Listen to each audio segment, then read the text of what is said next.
Margo at No Kings Rally 3 talking to Don about his first computer that he ever had at his apartment in... No, I'm sorry. This is 3M, and this is a computer given to me by 3M. Your work computer down at 3M headquarters. It was the first Mac. It was the first, the little box Mac. The Macintosh computer. The original Macintosh 1. Okay. And actually that was even worse because all the entire rest of 3M was on IBM, and the IBM PC totally. I mean, it was just sad what the state of computing at 3M at 1986. And I mean, they wouldn't spring for the new technology because it was expensive and scary and weird. Well, no, because IBM had come in and they were all had to be standardized on IBM, no matter even though. I mean, our little department, they all protested and went out and bought Macintosh because they could do good things with it. But the rest of the three. And your name is Dr. Don? Dr. Don Singley, Singley. You can give you my last name. Anyway, and to get back to computer graphics. Okay, anyway, so I wanted computer science, and I came back to Minnesota. Okay, and let's see, what year was it? It was about 88 or 89. They didn't have any computer graphics course at the U in 88 or 89, okay? So me and a friend from Sperry, we were developing computer graphics for Sperry, and we knew 10 times as much as anybody at the U. So for 2 years, we were adjunct professors who taught the first computer graphics courses at the U. And then, so you work for Dates Dr. Interantes and... No, this was at the U. Yeah, but I would say... you worked at 3M while you were teaching? Yes. But that 3M had no connection to this. We were just doing it, totally within the computer science department. And your first email came through at 3M? Correct. Well, actually, I think we had home email, but even that was, I mean, I still have Singley at AOL.com. There you go. I mean, I was like, probably the first 100 people in Minnesota to have email. I got my first email in ninth grade when they gave me a laptop. Yeah, right. Yeah. And what year was that? Oh, maybe 2013. Okay. And so that was my first email address. Was my pointschools.net email. Yeah. And then after that, I made my own Gmail. Okay. Oh. And then after that, I got my university email. Yeah. See where this is going? Yeah. So I got a new email on Proton, and now I got a work email at my work, and it's just ridiculous keeping track of all those inboxes. Well, actually, I've heard very good things about Proton. What do you know about Proton? Oh, I'll tell you. Oh, I forgot one more email address, which is another Gmail that I made for. Yeah, that's typical. With my actual name on it, not the one I made when I was 15. Anyway. So seriously, do you use Proton? Yeah, Proton is made by the Swiss. It's Switzerland. Okay, I didn't know that. Okay, but I've heard very good things about it. How many emails do you have, Dr. Singley? Let's see. Just currently. That you check. Four. I have Singley at AOL.com. You don't have to say them all, but you can say maybe. And another AOL. There's a story there, but and then two Gmails. And my, if I do some math again, I'm going to be Donald H. Singley at gmail.com. That would be amazing. Yeah, it sounds official. Okay. So what's your name? My name is Margot Altman. And how do you spell your first name? Margot. Okay. ALTMANN. And on Proton Mail, I can write it down for you if I had a pen, but I'll be emailing you maybe. Yeah. And I would like to share this with Dr. Interante about your work. Oh, absolutely. It'd be fine. Yeah, so Singley, send me an email at Singley at AOL.com, all lowercase. Yeah. And so you're getting all your emails set up at 3M and then at the U. Yeah. And, it's slow, it's unresponsive, and you still would prefer something handwritten. It was probably better than handwritten, but, I mean, in terms of communication and, fostering, cooperation, and it was terrible at that time. It just didn't. Even then, email was so slow and clumsy. So it's come a long way. And now the big thing is, and the other general comment is, AI, when used properly, is fantastic, and there are a heck of a lot of. Have you heard of a guy named Terry Tao? No, but Sam Altman has my same last name, which I disagree with. But he has one N and I have two N's, and if it was one N, I'd be pretending to be his granddaughter or something, and then. Yeah. But anyway. So you're trans. Correct. Yeah. Okay. Correct. Yeah. Okay. So I mean, when did you decide to become trans? Well, it's a long story. Yeah. I mean, just approximately. Yeah, I came out in August. Just last August. Correct. Yeah. Okay. Yeah. No, I have a my cousin's daughter. She converted from boy to girl at 10. Oh wow, amazing. Yeah, and I mean, she had the sex change operation and everything. But on the AI front, I'll be using a certain AI that is called LALAL.ai, and this is something that can separate the wind and the honking and every other person talking from your voice. And this is a very powerful tool, as my old boss says. He uses AI to touch up portraits, but he took portraits for 70 years without that.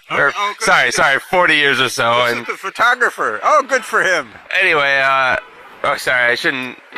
Yeah, we're babbling. I'll tell you what. No, seriously. Like tonight, send me an email, and I'll send you a return email. We start the conversation. We got a lot to talk about. I will, Dr. Singley. So what are you doing now? I'm holding the sign on Hennepin. Okay, touche. No, I mean in terms of work. I'm in home finance, and I started a band and a bunch of nonsense. I'm coding a game using I think EBIT engine and Godot based on the fundamentals we learned in C++. Okay. But fantastic. That's a different story. Yeah. What I want to know is, did you know any graphics professors at the university? Yes. Well. Do you know Dan Boley? Sorry, I don't. It's at the University of Minnesota. I graduated at 22, and I only took the one graphics class, 5607. Oh! I would love to get I looked at the curriculum, and it's a little strange, I tell you. So the guy you mentioned who did the ray tracing off a circle? Yeah, Dr. Vicky Interante. She has been to SIGGRAPH, which is a big conference. She worked off a MacBook just like you. I've got to talk to her. I only know a few people now. I'll have to. This is wonderful. I have two people to talk to. Tell her I am very good friends with Dan Boley and his wife Maria Jeannie. Great. And the other thing is, you're in a band. Well, that's not important at the moment. What do you play? Bass. String bass or? Yep, electric bass. Both electric and string, or just electric? Just electric for now, but strings are they start at $10,000, so a little hard. Yeah. And the physics is behind the vibration. So if I could play bass someday, maybe I'll have $1,000 in my right pocket. And, no, start at 10,000. The string bass is like, the whole point is you can buy a cheap violin, you can't buy a cheap string bass. But no, if you can play the electric bass, the fingerings are exactly the same as a string bass. Yeah. So anyway, let's circle recurse back to. Yeah. Well, let's do it. Let's do it by email. Plus, I want to say. I'd love to see her curriculum and what she thinks about it. And the interesting thing is, the other comment to make is, we would go to SIGGRAPH, and actually I was on some graphic standards committees too, which your professor would be interested in. I can give her a whole history of SIGGRAPH during the early years. But the interesting thing is, within 3 or 4 years, companies like Silicon Graphics took over the whole industry, and basically, like for instance, ray tracing. All of a sudden, it was SIGGRAPH was wide open. All the algorithms were presented, etc. 3 years later, Silicon Graphics and the other companies they buried it all. Now, some of it they let as they get 10 years ahead, they let it go, and now you can get some very powerful ray tracing packages. But there was a whole period from like 1986 until like maybe 1995. You wanted to do ray tracing, you went to work for Silicon Graphics. It's it's the old Microsoft and IBM story, dominating the industry and the whole bit, So anyway, let's continue the conversation with email. Yes, and I've got my entire curriculum of 5607 in my apartment down the street. If you would ever like to sometime, I'll show you my original chicken scratch about the ray casting and into ray tracing. Well, just take PDF. Yeah. Take 10, How about a 10 scan? PDFs. Yeah. It's in a binder 3/0 punch, so that'll work fine. Yeah, you just scan it. Anything else you wanted to add to Vicky? Well, this is fantastic. And your first name is Margot. Margot. Okay, and what was it before you changed? I would rather not say that. That's fine. It's okay. It's okay. Oh, and anyway, I'll tell you about my cousin's daughter. They said she changed when she was about 10, and she's now a senior at Temple, and I'm so worried about her because at Temple she's protected, but next year she's going to graduate, and I tell you, this bastard up there is just. We're lucky to well, I'm lucky to live in a city such as this one, which is very, very, very positive. And Yeah. the last thing I would say is, what's the mascot of Concordia? Concordia. Yeah, Columbia. Oh, Columbia. Good question. I think it's the lion. All right. Well, go Lions. Go Lions. And Gophers. Anyway, And it's nice to meet you, Doctor. Nice to meet. Don't call me Doc. All right, Don. Yeah, Sure, call me Doc. sure. Yeah, and hang in there. It's gonna be it's so terrible. It should just be fine. But it's gonna be tough. And the last thing I say is, did they make good tape at 3M? That's another funny story. Well, not well. Scott's tape is still wonderful, it's still there. But I'll tell you the videotape story, which is just incredible.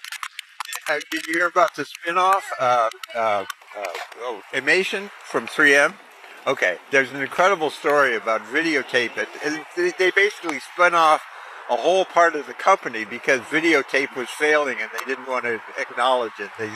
It's a long story, and I especially want to send some messages to your professors. That'll be wonderful. Okay. Good to meet you. Thank you, Dr. Singley. Yeah. And stay warm out there. I will. Despite the ice. This is wonderful. I didn't tell him this. I told the guy who was interviewing for Ilhan out there. It turns out that ICE is still grabbing one person a day from the Minneapolis, St. Paul area, and in the state they are grabbing 5 people a day. And you just think about that. Multiply it by like 30. For the country. They're stealing like 150 people a day. This is scaled down. And of course they don't. And you know why?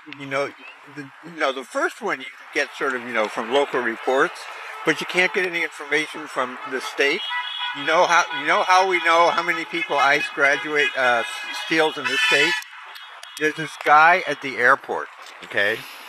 And the pastor or the priest? No. Okay. Okay. He's a photographer, and he has a telephoto lens. And every couple of days, the charter plane that carries people to the detention center loads up. What's his name? I don't know. Carlos Gonzalez from Star Trip? No. Okay. No. He's just a photographer. He sits there in a little corner of the terminal, but he can see the charter plane. Always takes effort to see. He photographs every single person that comes out in shackles and walks onto that plane, and that's the only way you can even get a count of the number of people they're snatching, because they're snatching people from all over the state where you can't track them. It's just horrible. Well, it is horrible, and what a shame. But I want to be respectful of your time today, and I want to thank you very much for not only participating in this impromptu interview, but also for standing here holding the sign. And likewise, it's so great to be back into computer graphics, and hang in there. Talk to you later. Thank you. Yeah, thank you.